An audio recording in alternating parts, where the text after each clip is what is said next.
laawol kisal ko laawol peewal e ɓantal. Wa alaikum assalam wa rahmatullahi wa barakatuh. Saje modi on jarama albarka boy min torika Allah yalla lan don yobu on ko ɓuuri moƴƴude. Amin. On jarama albarka boy hande kadi menen sonnaɓe ɓe min ɓeydi andude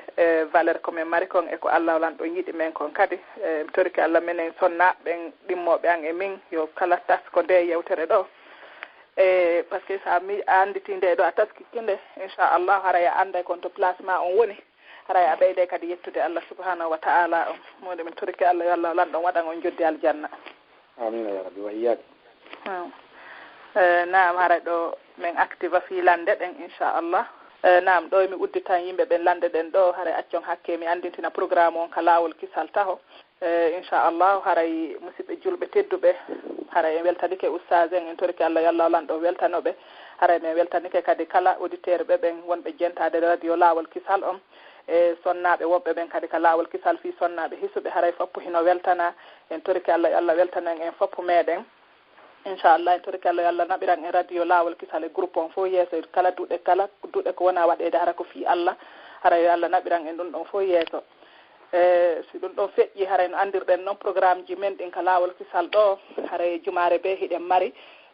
bayana inchallah haray yontere hannde inchalrahman haray ko suddiɗo woni en waɗande bayana ka radio laawol kisal si tawi ko ɗum yontere hannde jaɓi haray no woniri noon leere on ko changi kono no perturbe yimɓe ɓen seeɗa haray yimɓe ɓe no natde leeti seeɗa kono sitta hannde seeɗa e di yontere hannde haray yimɓe ɓen fuɗɗi retrouvade haray min andintina toujours bayana on leere on kam menga enen wonɓe Europe ɓen haray sanjali ko leere wowuɗo on 21h30 haray leere France on inchallah haray ko wonɓe ɓen telemma Afrique wona Guinée haray ɓen ɗon changi ɓay ko 20h30 wowno natede ka maɓɓe kono joni haray ko 19h30 haray ko ɗum ɗon tun woni ko changi e muɗum inchallah haray programme on ka laawol kisal ɗo ala changude sina ñande docteur wuuri natata docteur Mouhammadou wuuri no andirɗen noon e sakkitorde juma e lewru ndum be haray ɓe naatay kono kamɓe ɗon ɓe wawata haray dirtinde darsu maɓɓe on haray ko tuma ɓe gayni darsu on ɓe juuli gueɗe si ɓe wawa natude ɗum haray hawray e 21h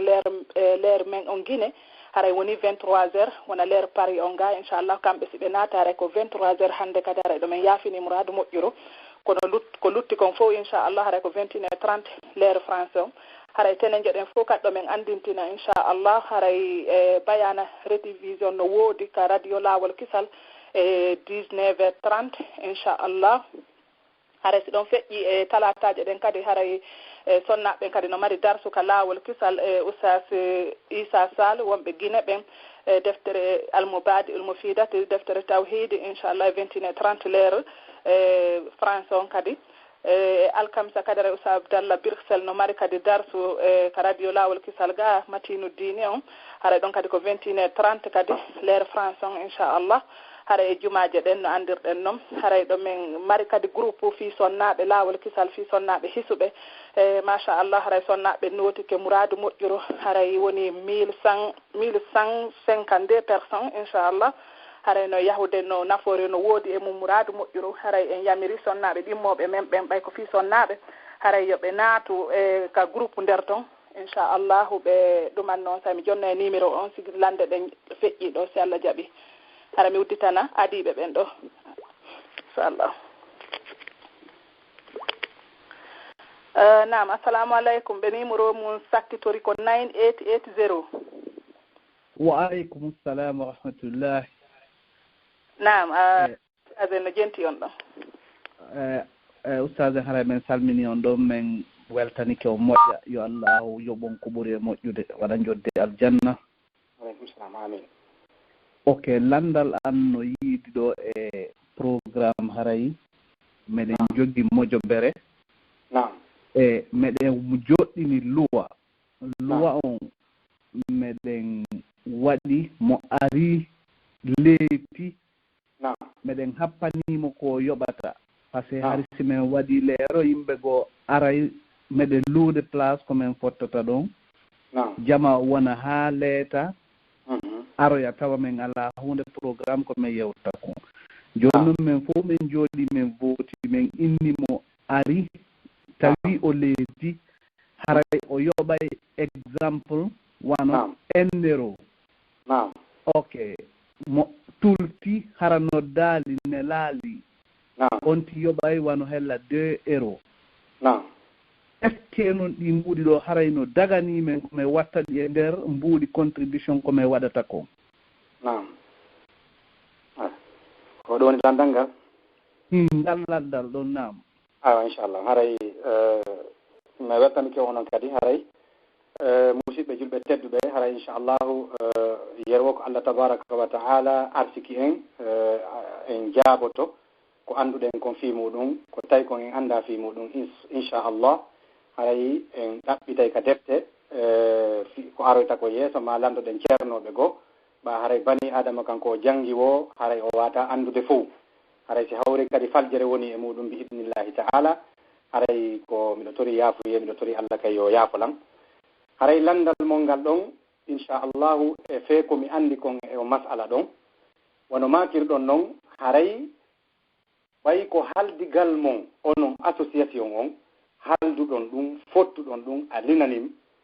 kala windi jonni inde mum nden e hoore ɗum ɗon haray on yani ko wiyete kon amandu mo waɗanton ɗon leetuɗo on bi idnillahi taala haray ella ala e muɗum tawetake ka riba par ce que nde tawnon laaɗo sallllahu alayhi wa sallam ɓe maake hadise maɓɓe almuslimuna ala surutihim haray julɓe ɓen hiɓe e dow chartiyeji maɓɓe ɗin yani madama ko groupe julɓe jooɗi fotti haldi yoɓe jonnidiri sookeje ɓe waɗa contribution ji ko ɓe wallitora programme ji maɓɓe activité ji maɓɓe haray ɓe haldi kadi en même temps ɓe waɗi sharia par ce que piiji ɗin fof gasata e ɓaawo sharia hay diina men kan hiɗen anndi haray no woodi toon sanction ji waɗeteeɗi itaata sa waɗi ɗum ɗo ɗa mari sanction sa waɗi ko haɗaɗa kon eɗa mari sanction haray hella ɗon bi idnillahi taala haray ɗin mbuuɗi ɗon ella o ala e majji ɗon wawi wattude ɗi e contribution ko fof woni contribuide kon haray waɗon ɗi e même programme haray wallahu taala alam jazakumllahu khayr wa iyakum naam aray min udditande kadi hikkiɓen ɗo inchallah sageno ɗo kono ɓe yalti ok naam ɓe numéro mum sakkitori ko 2720 assalamu aleykum waaleykum salam wa rahmatullah on jarama nala taw musade no jentiɗon ɗo tona wala awa yaafe de taw hajje miɗo mari ɗo lande ɗiɗi si yimɓe ɓen ɗuuɗa mi annda si miɗo wawi landade ɗe ka goota yimɓe ɓe ndeyno ga no wawi noon landade tawi juuta fande ok juuta oustaz assalamu aleykum waaleykum salam wa rahmatullahi wa barakatuh on jarama batte yewtere nden ɗo yo Allah waɗan on joddi aljanna amina ya rabbi haray mi lande an ɗen ɗiɗi landal aranangal ko fi affaire ka maharam ɗa si tawi ɓiɗɗo koto moodi sonnajo si tawi on ɗon ko maharamjo makko e ɗimmal ngal kadi ko affaire ka moccitagol ɗo ma moccugol pay koy koy joni si tawi on tigi jangguinde wotere si tawi no wawi moccude fayɓe ɓen ɗum ɗon moccitora ɗum ɗon ko nara fayɓe ɓen na nokku nguutu woni ange fayɓe ɓen par exemple hara ɓe waaliki kono na e chambre goto ɓe waali janngugol ngol ɗon kadi si tawi on tigi no wawi janngude wano ayatal kursi on nde wotere o jannga ihlas o nde wotere na e falaki nde wotere naasi nde wotere si o konta go'o ka o jannga e ayatal kursi o laaɓi tati o jannga ka beeɗa laaɓi tati tati hara o yaafoto kon ɗon faalan summidirami inchallah barakallahu fiki haray wa billahi tawfiq haray landal mon aranal ngal haray ɓiɗɗo kotiraho moodi ooti ɓiɗɗo kotiraho moodi sonnajo wona jooma haram makko haray on ɗon sonnajo duwaka yi'ude ɓanndu makko ndum duwaka mo salminde wiiɗen ɓiɗɗo kotiraho moodi ootin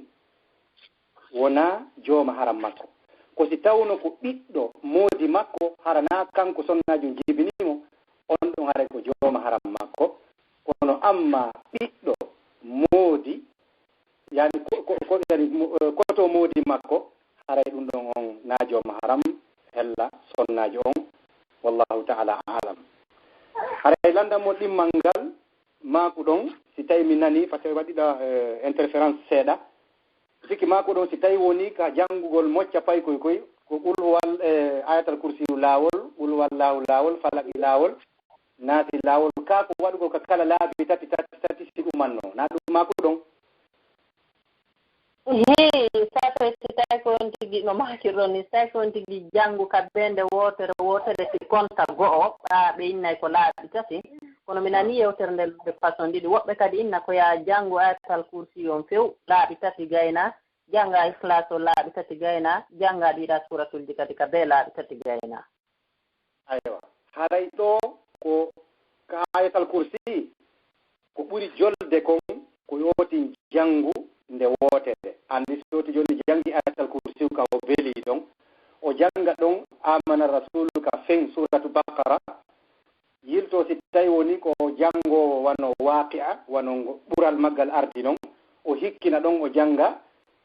simo faala wono tabara on kadi wono wiira noon ɗa une fois si tawi ɗum ɗo fof na ɗum ɗo toni jangude ɓawde o jangude ayatal kursi on o ara o janga qul huwallahu mo mari ɗon maniyereji ɗiɗi ɗi fof majji ko watti wono selli ken mo wawi jangude qul huwallahu une fois o janga falaki une fois o janga naati une fois yilto o wuja ka ɓandu makko ma o wuja e ɓandu mo woni on moccude ma ɗum o janga qul huwallahu 3 fois o waɗa ka ɓandu ka mo woni on moccude yilto o janga qul a'udhu bi rabbil falaq laabi tati kadi o waɗa o ka ɓandu makko ma ɗum e ɓandu mo o moccata on ma ɗum o janga qul a'udhu bi rabbin naati laabi tati o waɗa ɓandu makko ɗum ma ɓandu mo yani mo moccata on ara ɗiɗo ɗiɗi kala noon kala ka oti waɗi bi idnillahi ta'ala min on mi yi'ali ella e muɗum hay e nokku par ce que ko laaɗo sallllahu alih w sallam ɓe maki koye oti jangu ɗiɗo suratuji tati laabi tati o yani o moccito haray ko ɗum woni ko tabiti kon ɗum ɗo noon sadare so jangi ɗon haray mo wawi moccitade fi hoore makko o mawla kadi e fayɓɓen ara ɗo nayo janngo janngito kadi o kafindina ɓe o kafindina ɓe yam haray otin e wata wi'ude sellirta noon par ce que min o mi yi'ali hella ɗon dalil ka windi wondema a wata kafude oti yani wano moccugol yimɓe buy ka ɓe moɓodiri janga ɗon alqur'an on wutta e maɓɓe kamɓe ɗiɗo ɗon mocca par ce que fuu e muɗum ko Allah subahana taala goto wona noddede so woti mocci temetere ko goto wona torede fiyo renuɓen ɗon ko ɓen ɗon moccira kon haray hella ɗon on kafidugol kanko moccowo on eɓe o moccata ɓen haray min on e gandal am mi yi'ali ella e muɗum haray oti no wawi waɗirde noon so sendidiri kadi haray toujours ko moƴƴere woni ɓeydade par ce que plus mo janngude qur'an on plus ko baraji wodanimo haray on jarama yo Allah waɗi jotti aljanna ɗum faami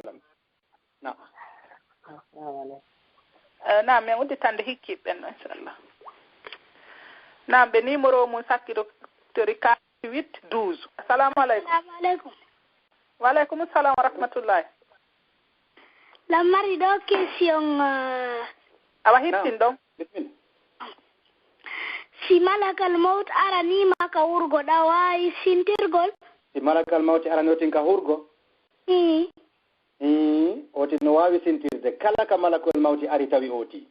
haray nayo innuko ka hurgo woni inde Allah jantetake o wolata ɗum haray o perdi occasion molanaɗo yo Allah dandu ɗum déjà ko heewi kon haray bi idnillahi ta'ala Allah subhanahu wa ta'ala ko hakim so arsiki ɗum julɗo ko automatique haray wuri o antata déjà ko ka hurgo o woni sakko ɓernde makko yaha e sakkagol hoore makko e on martaba mo Allah tabaraka wa ta'ala arsiki mo ɗon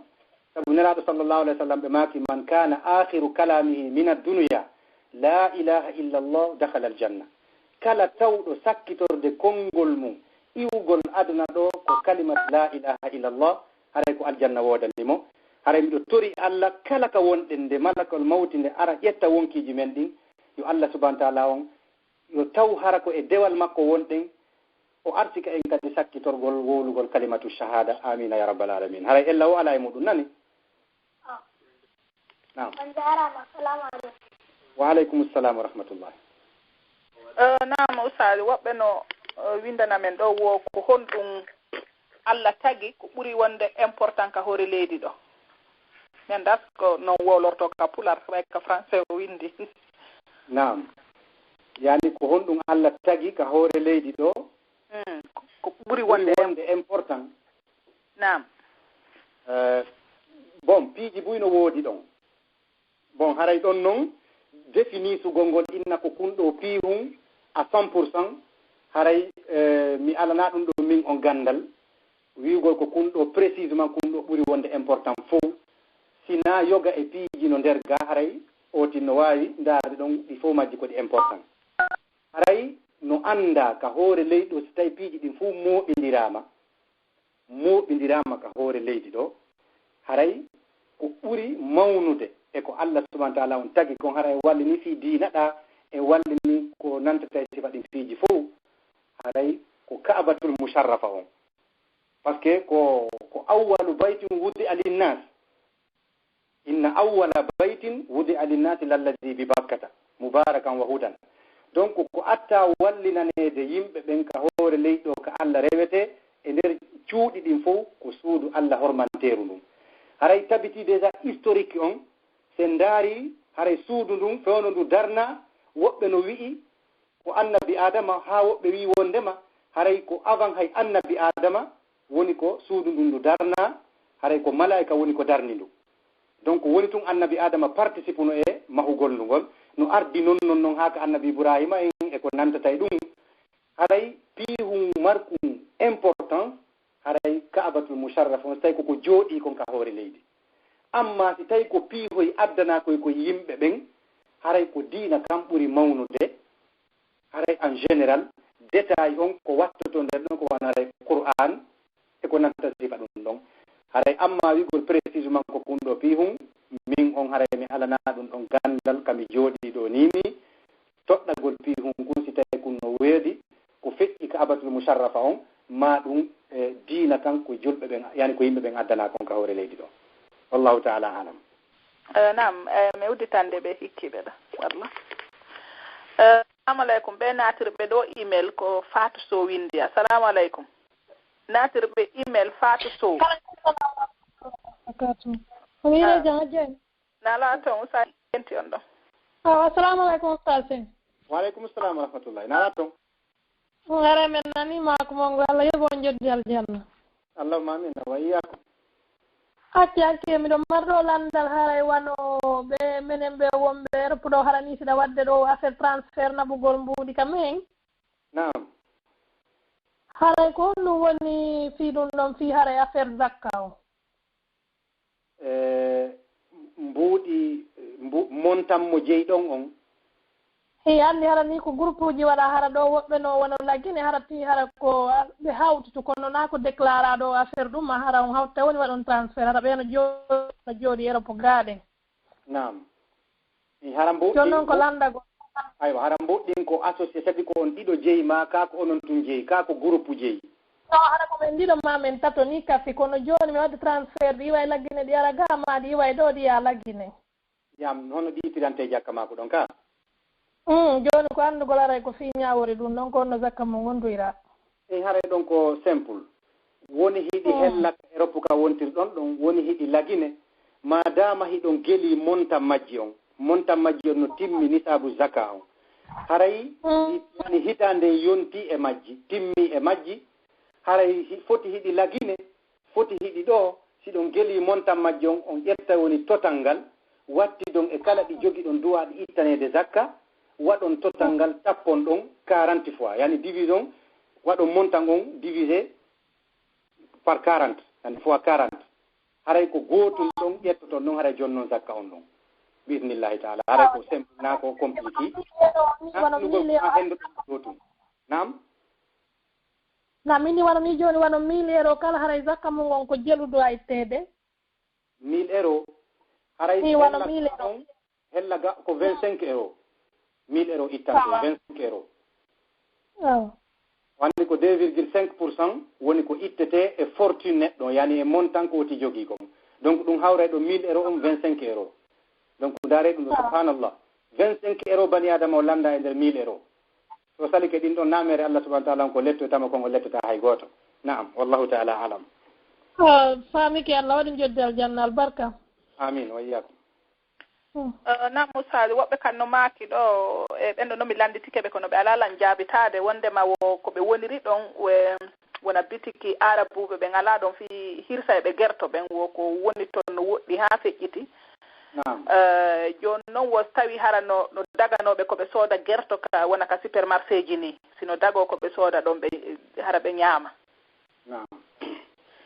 Aywa on mas'ala ɗon haray ko mas'ala tawowo ɓe wona julɓe ɓen ko wiyete kon marɓe diina wano alyahudu e annasara ahlul kitabi en ɗiɗo ɓeeɗo ko ɓe hirsata kon haray no dagano en enen julɓe ɓen ñaamugo siɗen andi ko alyahudu e annasara hara ko jogitiɓe diina maɓɓe kam ɓe shirkanta Allah ɓe sujjanta sana muru ɓe arata ɓe waɗa prostorno yeeso staturu ɓeeɗo on ko ɓe hirsata kon haray no dagani en enen julɓe ɓen ko aya qur'an wi ɗon wa ta'amul ladina utul kitaba hillul lakum kirse ɓen okkaɓe defte no dagani on joni noon haray kirse ko wona hirsede ken ɗo wano Europe ma ko nantata ɗe leyɗe maɓɓe ko ɓuri heewde kon ɓe ɓoylay tun woni ko ate ma ɗum hara ko yimɓe mushrik si tawi tabitani neɗɗo on ko ahlul kitabe woni ko hirsi hara na inɗe sanamu na goɗɗum ngo hirsira ɓay ɓen ɗon kadi ko inde Allah hirsirta haray no sella ka oti ñaama si tawi noon woni hina ɗum ko ɓeeɗa hirsi ɓe heferaɓe ɓoylugol tun ma buggo ka masinji ton bisimillahi ala ton hay hunde ala ton haray tigi tigon ɗum ɗon sellanta julɗo ñaamugol haray yo yondino ngun tewɗon o wakkilo o déplace o ɗaɓɓa firgoji o yondino dépense yani ko consommata kon o ɗaɓɓa firgoji o yaha o soodoya tewwano fi yontere ma fi lewru o soodoya gerto fof adda o waɗa nder ton o congéla haray ko ɗum ɓurimo moƴƴande o yahaka magasin ji yeeyde ɗin halal haray ko ɗum ɓurimo moƴƴande kanko julɗo man ittaqa shubuhat faqad istabra li dinihi wa irde kala pottitiɗo ko jilɗi kon ko ñonki kon haray o dandi hoore makko o dandi diina makko kan o sellini diina makko kan wallahu ta'ala alam. Nam musaren joni mi sikki muditan ɗo tato hara min fowtina on noon ɓayla hannde kadi are on sella moƴƴa inchallah. Inchallah. Nam ɓeɓe numéro mum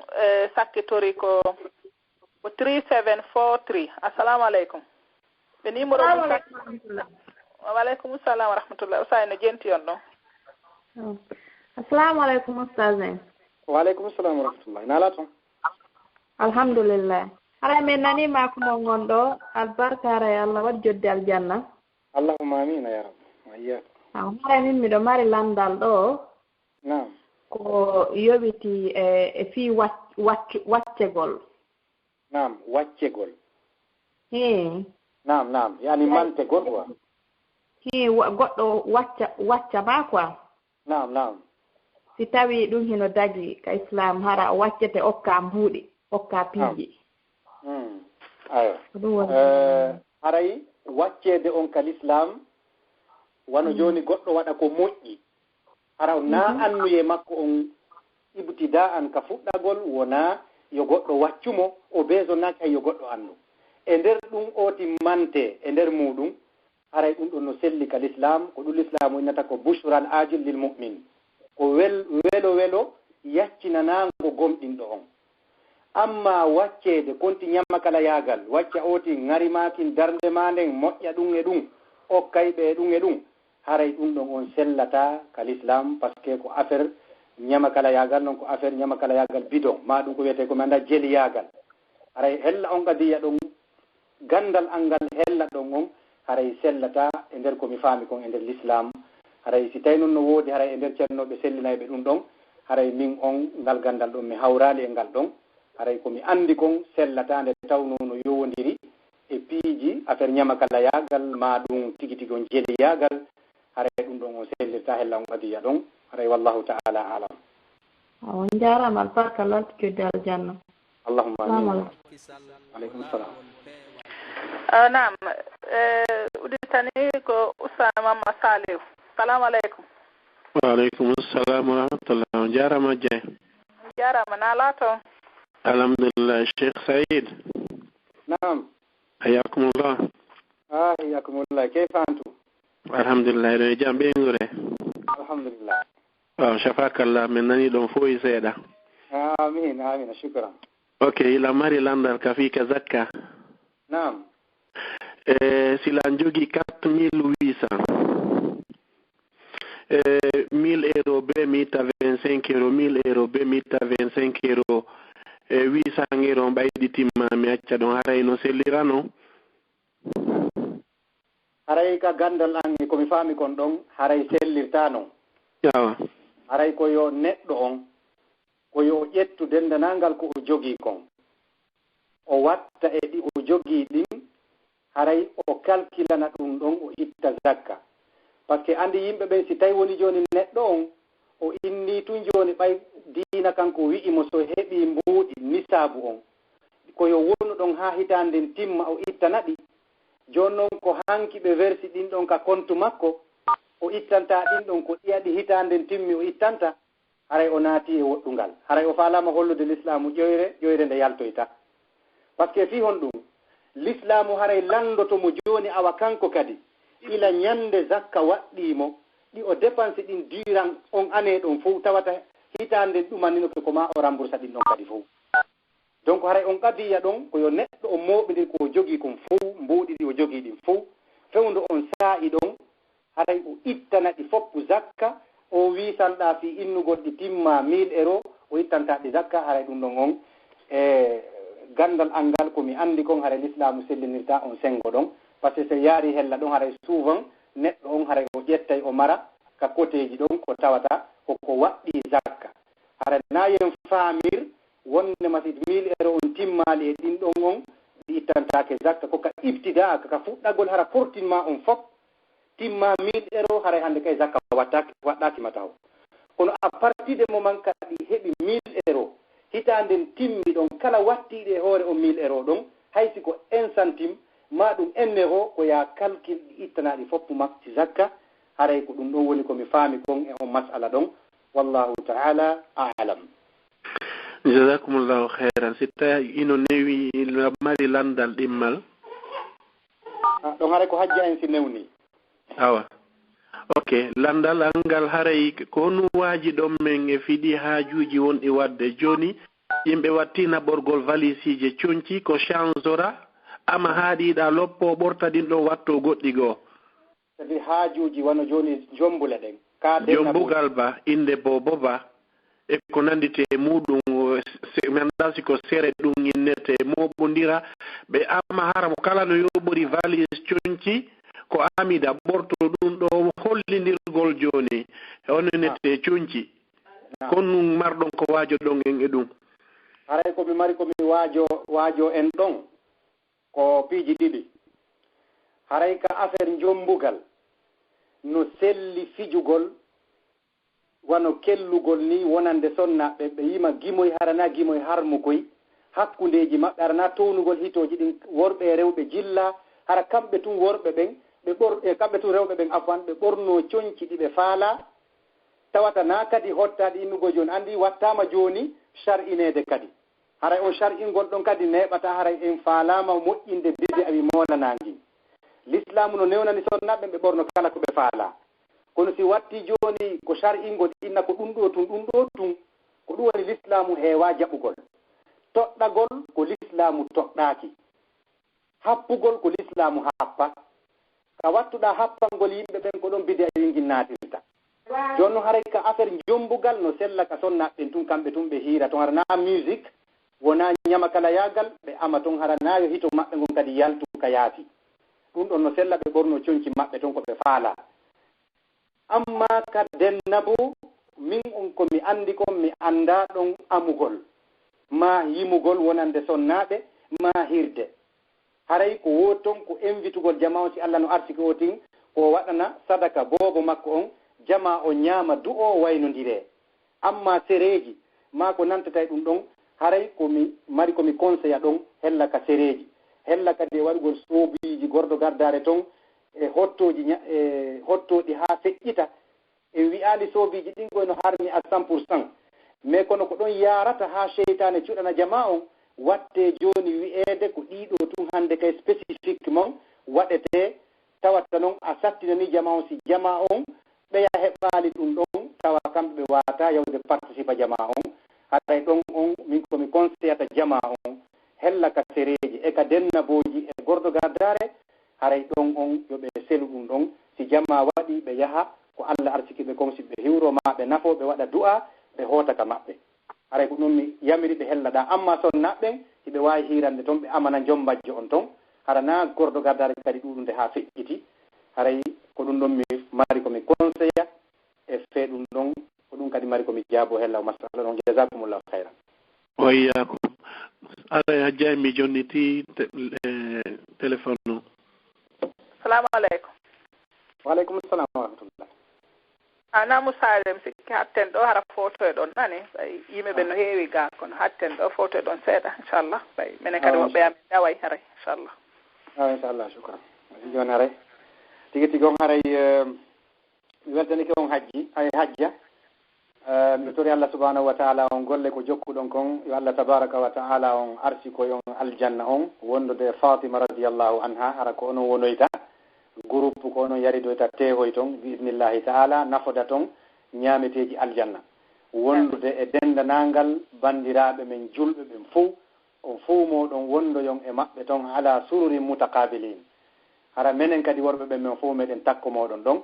haray jama julɓe bandiraɓe an tedduɓe heɗitiɓe e kotiraɓe an e babiraɓe an e karamokoɓe an haray miɗo tori yaafuye komi towni kon hito an e dow salaji moɗon haray ande komi janggana kuujo haray ko yiɗugol tun kañum kadi haray jeeyede e noddoɓe ɓen faade Allah haray waɗi si tawi woni mi ƴettinde yewtere ɗo haray ko tawɗon toon ko goonga haray ande ko Allah subahana taala on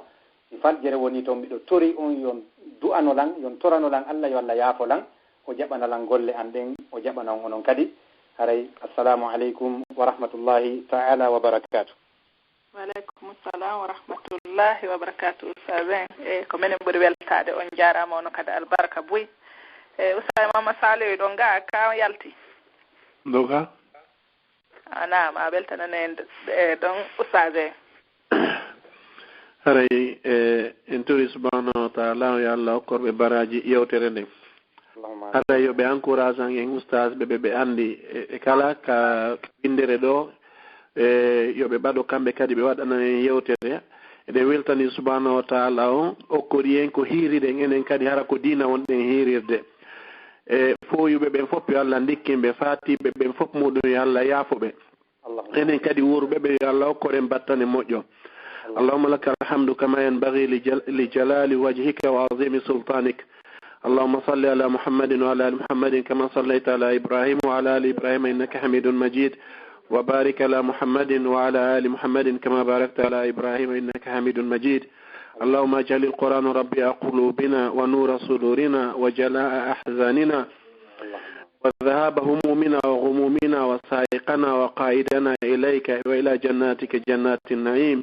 اللهم ذكرنا من القرآن ما نسينا وعلمنا منه ما جهلنا وارزقنا تلاوته آناء الليل وأطراف النهار على الوجه الذي يرضيك عنا اللهم اجعلنا من أهل القرآن الذين هم أهلك وخاصتك برحمتك يا أرحم الراحمين سبحان ربك رب العزة عما يصفون سلام على المرسلين الحمد لله رب العالمين بارك الله فيكم وجزاكم الله خيرا on jarama usayo noon kadi albarka boy aray me weltike fota joni usayo men acci toon foto e ɗon seeɗa yo Allah lan ɗo yoɓon ko ɓuuri e moƴƴude allahumma amin shukran albarka boy aray ɗo men habbiti on kadi ka radio lawol kissal inchallah inchallah on jarama baraka boy assalamu aleykum waaleykum salam wa rahmatullah